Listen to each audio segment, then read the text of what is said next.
अंगेषु तिष्ठन्ति भुवनानि चतुर्दश यस्मात् तस्मात् शिवं येस्या अतः शान्तिं प्रयच्छ मे गोमातृदेवता भूमध्यानि आवाहयामि समर्पयामि पादयोः पाद्यं समर्पयामि हस्तयोः अर्घ्यं समर्पयामि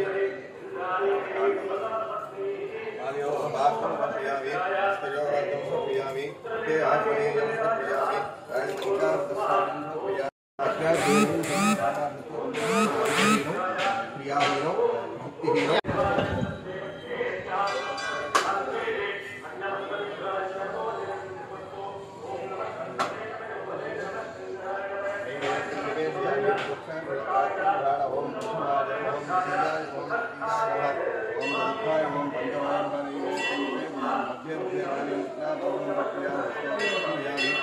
पापकर्मा पापात्मा पापसंभवः राहि मां कृपया देव शरणागत वत्सल अन्यथा शरणं नास्ति त्वमेव शरणं मम तस्मात् कारुण्य भावेन।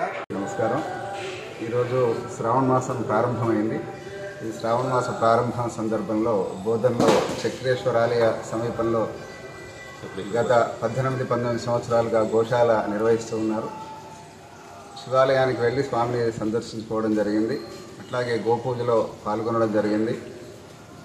చాలా కాలంగా నిర్వహిస్తున్నటువంటి గోశాలను సందర్శించడం జరిగింది. మన భారత జాతికి ప్రధానమైనటువంటి జంతువు, పూజనీయమైనది.